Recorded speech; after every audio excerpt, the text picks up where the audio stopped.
in the book of Ruth, having just completed our study through the book of Judges. And just to give, again, a little bit of background that we said last week, Ruth is like the antithesis of Judges. For all that Judges was, and often it's cruelty, disloyalty, faithlessness, pain, suffering, violence, sorrow, treachery, brutality, Ruth is the opposite of all those things. It is sweet and lovely, loyal, faithful, loving.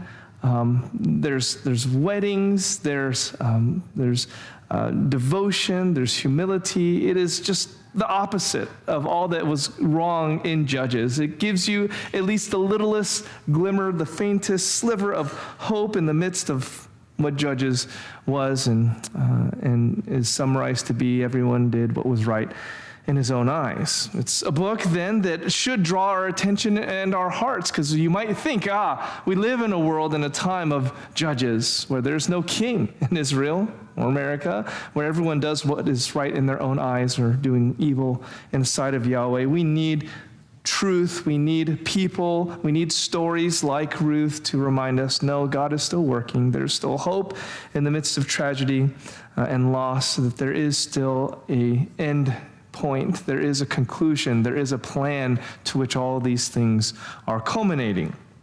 So, again, let us consider the book of Ruth. We'll read a few verses and make some comments, starting in Ruth chapter 1, verse 1.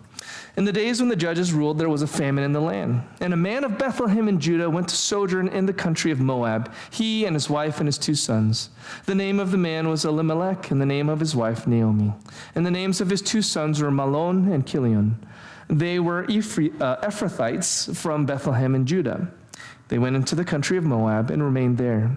But Elimelech, the husband of Naomi, died, and she was left with her 2 sons.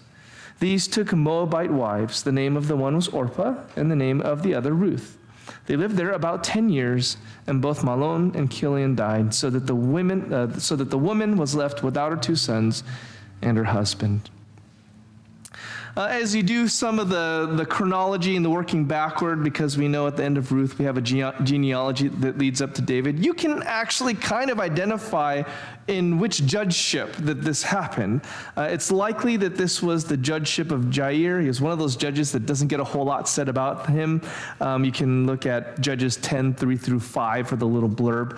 But it might be that this occurred in that time frame of the book of Judges in terms of chronological, dates, 1126 to 1105 BC. I mean, anytime I see read of events that are happening like 3,000 years ago, you just have to stop and appreciate the breadth of the text that we are handling, that these are in reference to people and lives that it's 3,000 years ago. We have a record of it. We're reading of the lives of real people who had a real relationship with their God and being inspired and learning from them now. You just stop and appreciate that. That's, I think, always neat. That's one of the things that just compels me on Sundays to do what I do, is handling ancient truths that absolutely have modern relevance.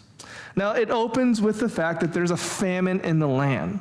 Famines are always a threat in an agriculturally dependent society. There's some irony that Bethlehem means house of bread, which is a picture of having plenty of food and harvest. In fact, they're from Ephrathah in particular, and Ephrathah means fruitful. So you have the fruitful breadbasket being laid waste by a famine, and there is no bread and there is no fruit to be found.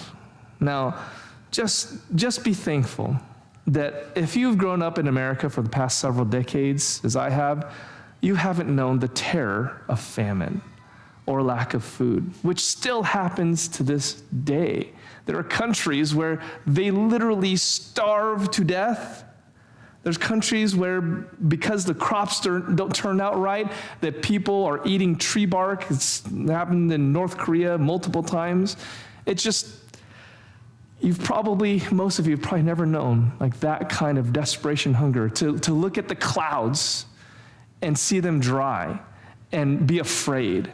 To look at the ground. I mean, we have a garden, and it's like, oh man, like the worms got to our like handful of apples, and we get kind of disappointed. Some of you have gardens, and oh no, the bugs came in. But it's not as if like when that happened, you were wondering whether you could feed your children, right? I mean, that is just a level of desperation and fear that most of us have never known when it comes to food. So you got to put yourself a little bit in that situation because when there are famines, it typically resulted in people leaving their homes in order to find food. It happens now, it happened then.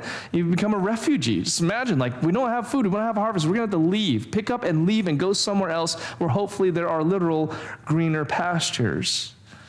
Now, the issue with famines, biblically speaking, and this famine, perhaps in particular, is while famines could be caused by like natural disasters, unnatural climate, or bugs, a sudden infestation of bugs, just all kinds of things could cause a famine.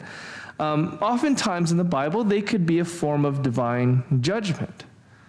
In Deuteronomy 28:24, it talks about that one of the many consequences of disobedience for the Israelites is that it would rain powder and dust. I mean, isn't that good imagery? Like, it's another way of saying, like, there's no rain, right? But it's like, it's going to rain powder and dust. It's just, it's a sign of God's judgment. A drought would come for their disobedience. We know that the time of Judges could be kind of full of disobedience. So is it possible that this famine also was because of the disobedience of the people? That's certainly a very valid option. But even if it's not because of their disobedience, we know that God often purposes, his divine purpose is behind everything. Talked about that this morning. But there's often a divine purpose to famine in any case, that he uses them like he used the famine that led Jacob and the tribes of Israel to go into Egypt where they met with Joseph. If you remember how that story went, well, that was started by or motivated by a famine. So as with all of God's sovereign designs, even the ones that include tribulation, distress, this was not an unforeseen circumstance, but it was providence. This famine was providence, but if you're the one in the middle of it, you just have to feel that weight and burden of, I don't know if we can eat. It's so severe that they go to a land called Moab. This was on the other side of the Dead Sea. So we got a map on the back in the fellowship hall. I probably have a map on the back of your Bibles, but if you remember, the Dead Sea is kind of in the southeast corner of Israel, and to the left of it, you have Jerusalem and Bethlehem. It's not very far. On the other side of the Dead Sea is Moab. Now, Moab, they are not some of the ites that the Israelites were to come to the promised land and wipe them out. Remember all the ites, the Hittites and the Amorites and things, but the Moabites were not part of the ites that need to be wiped out, but they were jerks. And so they weren't in the promised land. That's why they didn't need to be wiped out from it. But when the Israelites were coming through, they were asking for some hospitality from the Moabites, and the Moabites said no. And so there was harsh words made towards them in Deuteronomy chapter 23. You don't have to turn there. But the list of the bad people is Deuteronomy 7, wipe them out. But Moab gets a special mention in Deuteronomy 23. Verse 3, it says, no Ammonite or Moabite may enter the assembly of Yahweh. Even to the 10th generation, none of them may enter the assembly of Yahweh forever, because they did not meet you with bread and with water on the way when you came out of Egypt, and because they hired against you Balaam, the son of Beor from Pethor of Mesopotamia, to curse you. But Yahweh your God would not listen to Balaam. Instead, Yahweh your God turned the curse into a blessing for you, because Yahweh your God loved you. You shall not seek their peace or their prosperity all your days forever. So they were jerks. So they don't get to be a part of what you're doing, even though they're not on the wipe out, the ban list. Now, this was a pagan country. They made human sacrifices to their idol Chemosh. Could be argued here that when they decide to go to Moab, this isn't necessarily a wise move. It'll end in the death of her husband, Naomi's husband, and their sons. So if this was just seen as a temporary relief, why did they stay so long, 10 years after their children got married? So it does seem like an act of faithlessness for them to go. It seems like contrary to Deuteronomy 23, where you should not make peace for them. There's a little bit of irony, I suppose, that here they did not offer bread and water. That's why they're on the don't associate with these guys list. He said they didn't offer bread and water, but what is Naomi going to Moab for? Bread and water again. So there's a little bit of a question, like, is what Naomi did here, was it of the Lord or not? Should they have gone or not? And many commentators say, well, no, this was not a part of what God's plan was for the Israelites, to leave the promised land and find greener pastures in a pagan country. Matthew Henry, great commentator, writes, "It is evidence of a discontented, distrustful, unstable spirit to be weary of the place in which God has set us, and to be leaving it immediately whenever we meet with any uneasiness or inconvenience in it." Hear that? Like, it's maybe not a good sign of how you trust the Lord that if wherever you are, if the AC breaks, you're out. You know, I'm never going back to that church again. Their AC doesn't even work. That's kind of a silly example, but if at the first sign of trouble, we want to escape a place that God has put us, whether that's marriage or church, maybe we need to rethink that. Now, of course, another question comes up. Well, hold on. This whole story is about Ruth, who's a Moabite. They're not allowed into the assembly of Yahweh, even to the 10th generation. Technically, King David is going to be a descendant within 10 generations. How is it that she gets an exemption? Well, we'll come back to that. We'll get to that at the end. In any case, even as with the famine, if this is indeed a sinful choice, as it seems to be, even our sinful choices are still part of God's plan of his sovereign purpose to do good and to glorify himself. Let's make a quick introduction now to the family. We have Elimelech. His name means either my God is king or God of the king. And it's interesting because how does Judges end again? There was no king in Israel. Now you have in the testimony of the name of this man, God, my God is king, that God has not left his throne. He's not suddenly not in charge of things just because there's no king in Israel. And of course, even more providentially or ironically, Elimelech will be a descendant of, or not a descendant, a forefather of King David, who will be the first true king of Israel, and of course, the predecessor to the King of Israel, Jesus Christ. So just a little bit of prophecy even in that name, Elimelech. God is both king and a promise that the king is coming. Naomi means pleasant one. It's just a pretty name, to be honest with you. It's a pleasant name. It almost contrasts all the harsh things that have befallen her. So I think there's something sweet when you meet someone who just seems a very pleasant personality, and you start talking about their life story, and it's just the worst thing you ever heard in your life. And you think, how is it that you are still so sweet despite all that you've gone through? And their answer is that they trusted the Lord, that the Lord was faithful in bringing them through that. I think that is something here in the name of Naomi, that it starts off pretty brutal here.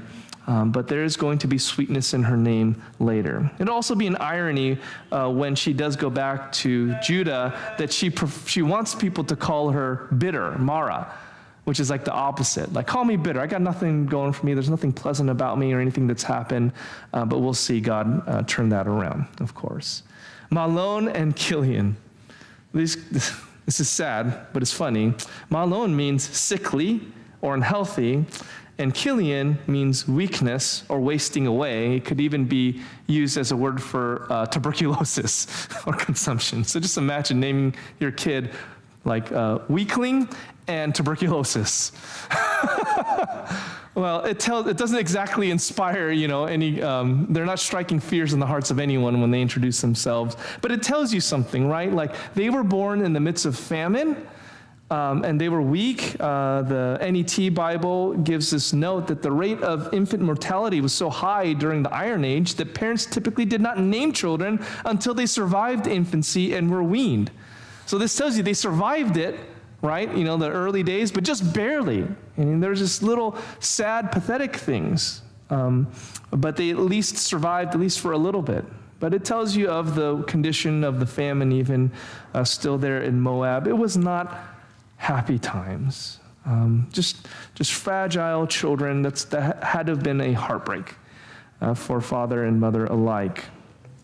They're Ephrathites, which I mentioned before. It means fruitful. And that's either another name for Bethlehem or a name for a specific clan within Judah. Micah 5:2 is famous prophecy that you know, and it has that word in it, Micah 5:2. But you, O Bethlehem Ephrathah, who are too little to be among the clans of Judah, from you shall come forth for me one who is to be ruler in Israel, whose coming forth is from of old, from Ancient of Days. So that's a prophecy of Jesus, and he is from Bethlehem Ephrathah. So that's the significance there in any case. Now, Elimelech dies after the two sons marry, and afterwards the two sons marry Moabite women, one named Orpah. It's a Moabite name, not sure, might mean neck or mane. And the other is married to a Moabite woman by the name of Ruth, and it's possible that her name means something like friendship or friend, loyal friend, which might make sense. Not exactly sure. But just to give you a little introduction to the family. Now, commentator Block makes note that Naomi's new position as the head of this household is reflected in the reversal of roles in the text. She's no longer Elimelech's wife, he is her husband, and the sons are no longer Elimelech's children, but hers. In other words, all of the burden has fallen upon her shoulders. It's not like a female empowerment thing, like, oh, now you're the head of the household and you don't need no man. No, this is a statement of essentially for her to be the head of the household meant that everybody died. This is a sad kind of statement. And we need this in a story of redemption because the idea of redemption implies what? Loss, suffering, hardship, and burden. There is going to be something beautiful and glorious that comes out of this pain and suffering, but first, you got to go through the pain and suffering. That's a very hard lesson to embrace sometimes because we all want the glory, but if we are told what the path will be, that it will be full of darkness and loss, maybe we wouldn't. So often, God does not reveal to us immediately, right away, how hard it might get for us, lest we falter and stumble. Instead, we see it unfold day by day. We take every day as it comes. Tomorrow worries about itself. But we have to embrace, if we want to embrace the redemption that happens and the glorious goodness of what happens, we have to also embrace the bad news here. Well, verse 6, then she arose with her daughters-in-law to return from the country of Moab, for she had heard in the fields of Moab that Yahweh had visited his people and given them food.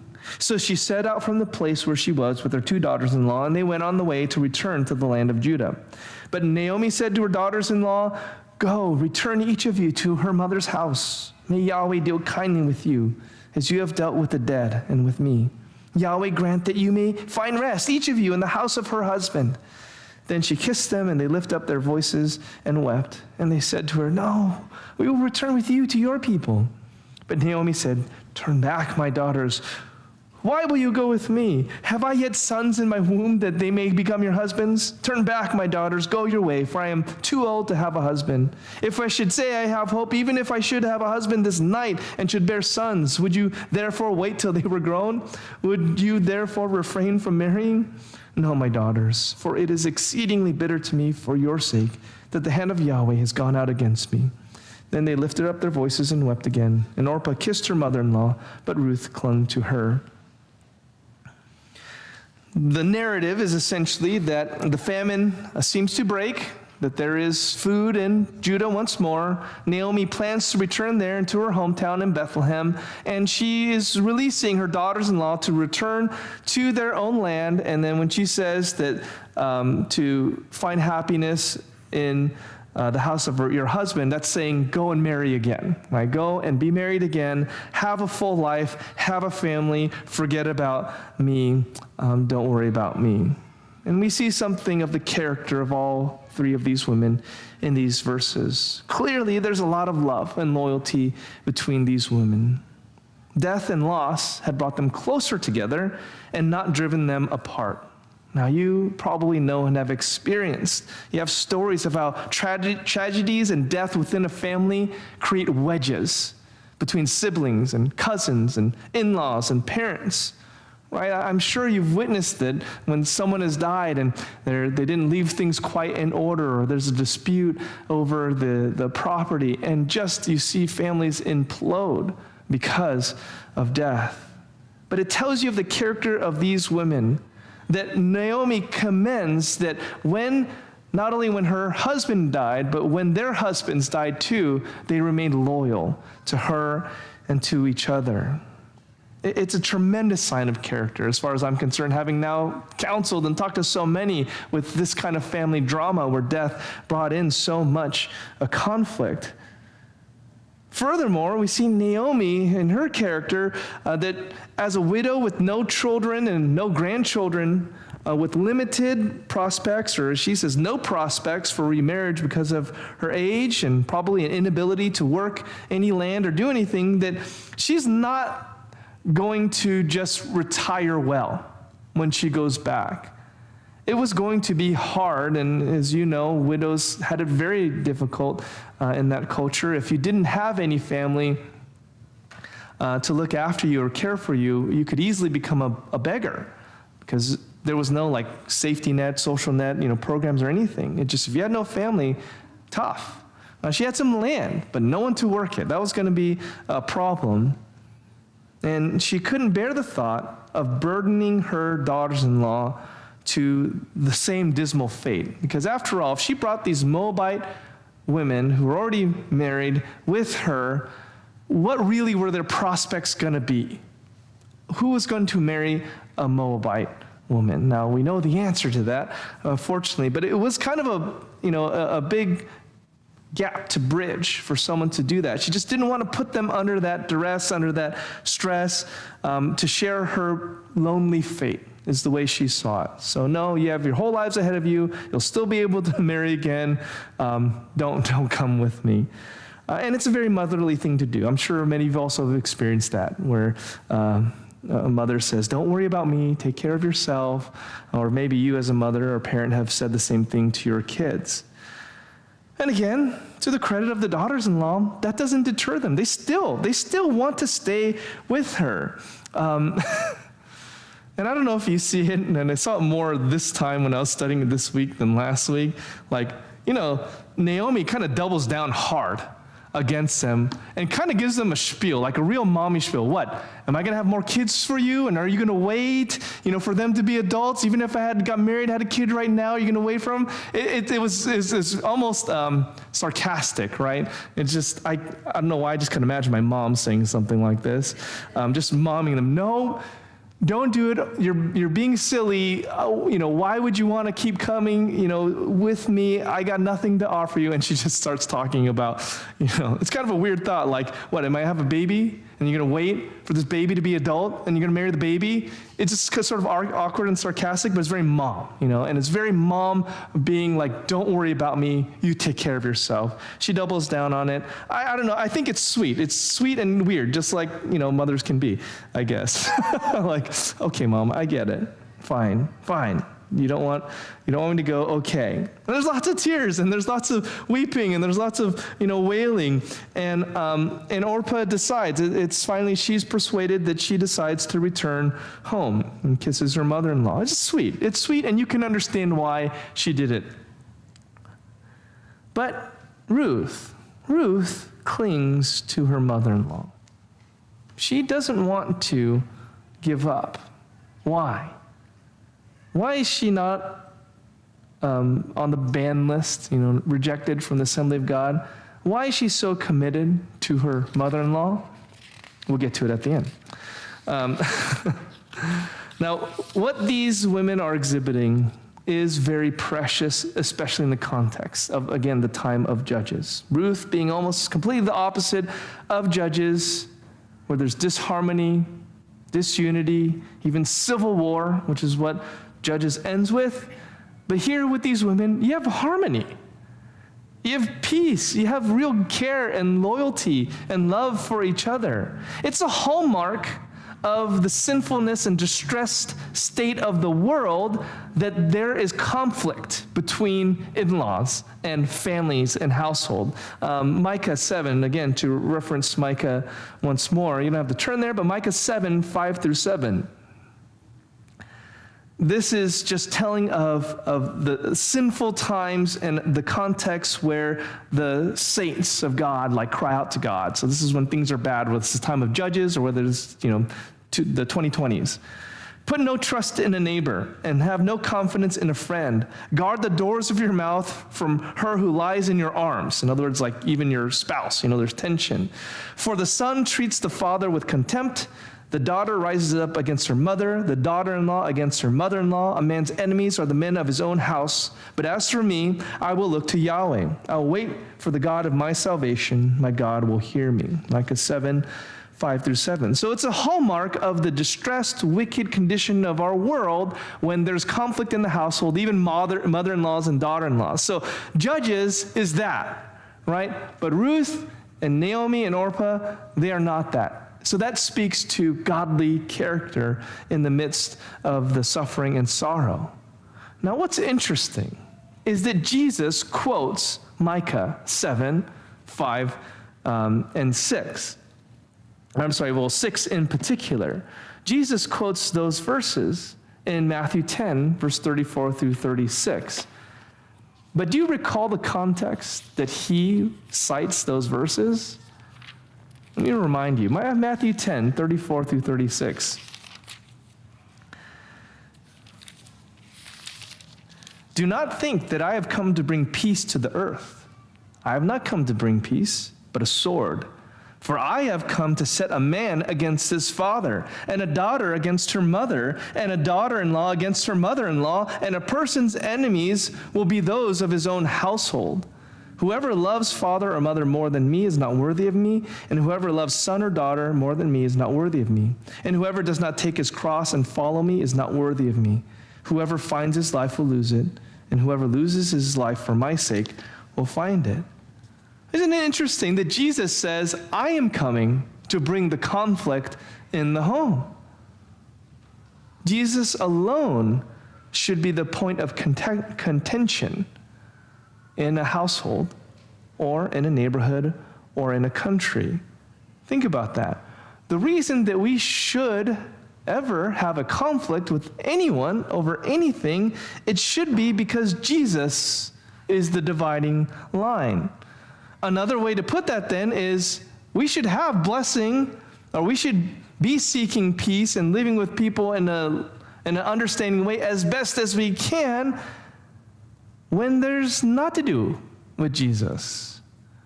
For example, when you're at work, right, assuming you don't work at a church, you're at a work at a bank or a school, and it's not it's not about Jesus per se in terms of we have to honor the Lord here. You should be at peace with them. You should be trying to live with folks in a peaceful, understanding way. The only thing that should bring conflict is if Jesus comes into the circumstance. But in a lot of jobs, I don't necessarily need to bring up Jesus when I'm driving someone somewhere, or I'm teaching a class, or that's typically not what you're paid for. Do you understand what I'm saying? Jesus is saying, I am the thing that you should be in any kind of conflict with anyone about.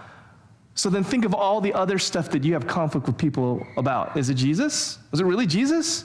Or something else? Your own desires, your own wants, your own preferences. Jesus should be the only thing that's introducing that kind of conflict into your home.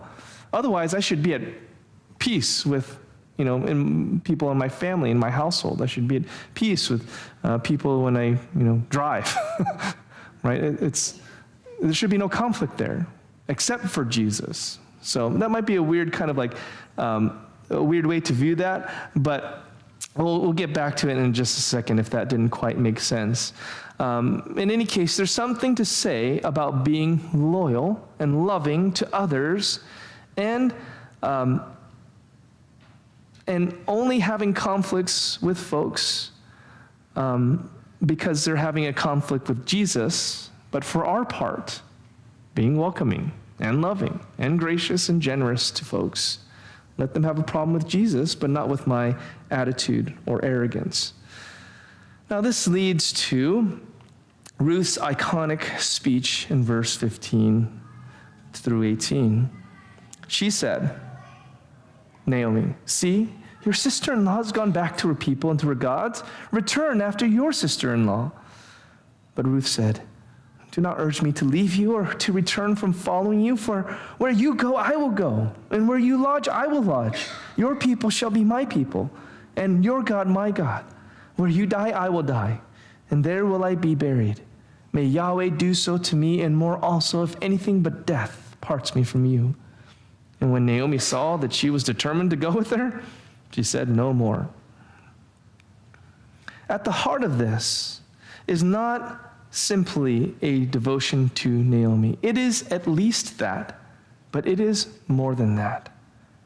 This is a statement of devotion to God. You may have heard these words actually in the context of marriage, but that's not what's happening. I know some people use these words at the altar. I'll go where you go, your people will be my people, your God will be my God. And those are good statements of devotion. I'm actually not opposed to people saying that because I think those are statements about devotion to the Lord fundamentally and not specifically to a person per se. But if you know the context of it, it might seem odd to use that in a wedding. So I don't know. If you ask me to do it, I will give this context to it. If you're getting married and want me to do your wedding. But it is a sweet, sweet statement, perhaps one of the sweetest. There's nothing really even in the book of Judges that comes close, right, to this spirit and this attitude, this wholeheartedness.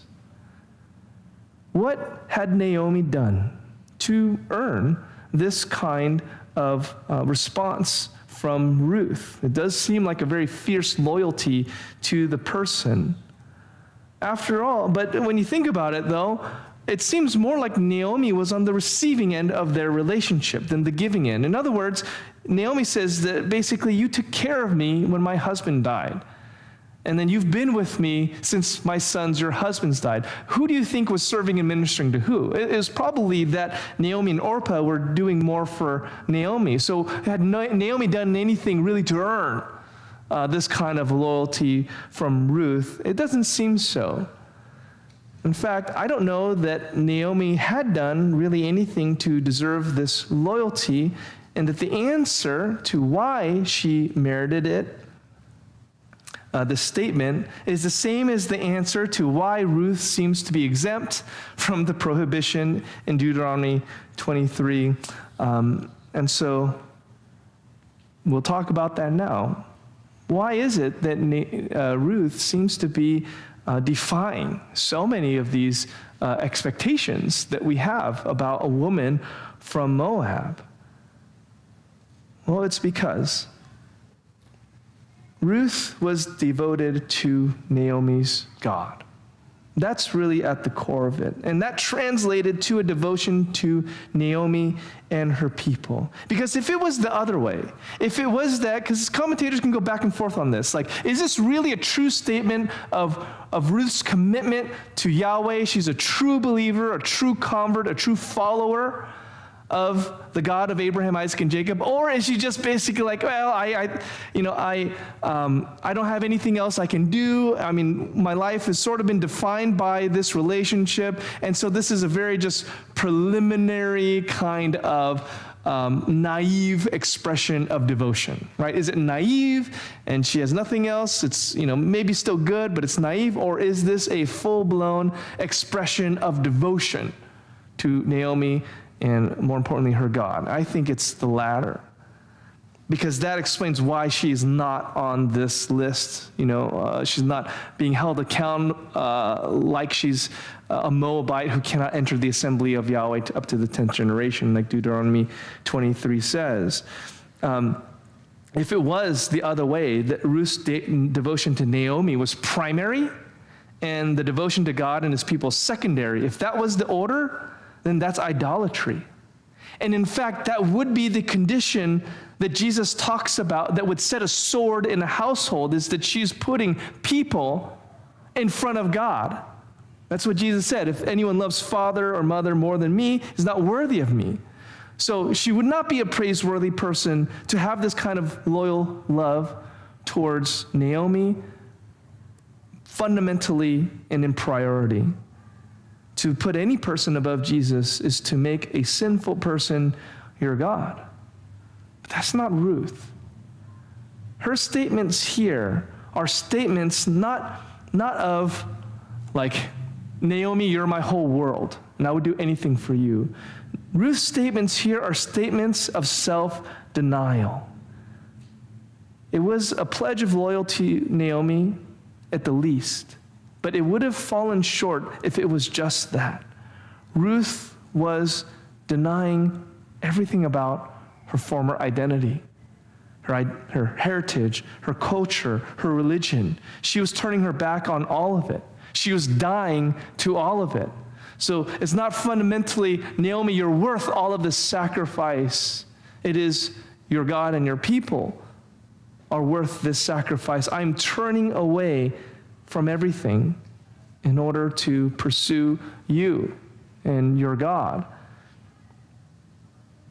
Compare Boaz's words in Ruth 2:11 and 12. Speaking of Naomi, Boaz says, "All that you have done for your mother-in-law since the death of your husband has been fully told to me, and how you left your father and mother and your native land and came to a people that you did not know before. Yahweh repay you for what you have done, and a full reward be given you by Yahweh." Now, keep your finger there, verse 11, 2:11, and go to Mark 10, 29 and 30. So you can't do that if you have a cell phone. So you bring a paper Bible. I have 10 bookmarks, right? You can't, I can hold 10 different places in the Bible at once. You can't do that with the cell phone. Mark 10. Compare Mark 10, 29 and 30. Now the context of this is a rich young ruler has just been rejected by Jesus. And Jesus is saying how difficult it is for a rich man to enter the kingdom of heaven. And Peter says, well, we've left everything and followed you. Now listen to Jesus' words, Mark 10:29. "Truly I say to you, there's no one who has left house or brothers or sisters or mother or father or children or lands for my sake and for the gospel who will not receive 100-fold now in this time, houses and brothers and sisters and mothers and children and lands with persecutions, and in the age to come, eternal life. The many who are first will be last, and the last first." What did Boaz say? "I have heard about how you left your father, your mother, your native land, and came to a people that you did not know before. Yahweh repay you. A full reward be given you by Yahweh." So it sounds to me like Ruth did the thing that Jesus commends, that any who want to follow him would do. The basic act of self-denial. The basic act of saying, well, what I have and who I am and everything I was and will be, God, it's yours. And if I cannot cling to that and cling to you, I will let it go so that I can have you. Again, some question whether Ruth's words to Naomi were really that of a true worshiper of Yahweh or just someone who is switching citizenship. No, this was not just changing who you pledge allegiance to. I think if you compare Ruth's actions with the words of Jesus, it paints a picture of a genuine follower of Yahweh. And she was showing it by having this loyal love to Naomi. The love to Naomi was a fruit of her devotion to Yahweh. We are faced with the same question of loyalty. We are faced with the same opportunity, but also call to discipleship that Ruth was expressing here. She would have to leave everything in order to follow. Jesus says very similarly in Mark 8, verse 34, "If anyone would come after me, let him deny himself and take up his cross and follow me. For whoever would save his life will lose it, but whoever loses his life for my sake and the gospel's will save it. For what does it profit a man to gain the whole world and forfeit his soul? For what can a man give in return for his soul?" Jesus is calling you to leave mother, father, and land in order to follow him. That doesn't mean necessarily that you got to reject your parents, leave, your house. But if it did mean that, it would mean that. Rather, the general principle is denying yourself in your sin, in your selfishness, in your arrogance, denying yourself in the lies that you tell about yourself to yourself, denying anything that does not conform to the will of God. Will you, like Ruth, be willing, out of devotion to God and to his people, turn away from you in order to have 100-fold houses and mothers and fathers, brothers and sisters, meaning like the family of God and the people of God, the kingdom of God? It's worth it, because what can you give in exchange for your soul? If you're not a Christian, you have any questions about what it means to follow Jesus, or why the God of Naomi was worth Ruth following, look to the cross, where God did the most incredible thing to warrant our devotion and love. He saw us in our sin, and he sent the Savior, his own Son, truly God and truly man, to bear the burden and punishment of our sin, and then rose again the third day to prove his victory over sin and death, to prove that he was the Son of God. He did that, and that would alone warrant our devotion forever and ever. If you are a Christian this afternoon, then consider, again, what do I create conflicts about? Is it about Jesus, or is it about myself? Consider again, is there anything that God might be calling you to deny yourself about? Anything that you have tucked away, some secret sin, or something that doesn't honor him? Is there something that you need to deny of yourself as you follow Jesus? Ask the Lord to bring it up. For all of us, let's be thankful, again, for just a little glimmer of hope in the midst of the suffering and sorrow, that there is something beautiful happening that is arising out of the disaster and out of the hardship. And let us be reminded God has that story for each one of us. If you're going through hardship or trial, it's not the end of it. For those who love God and are called according to his purpose, all things are working together for good, ultimately. Trust in him.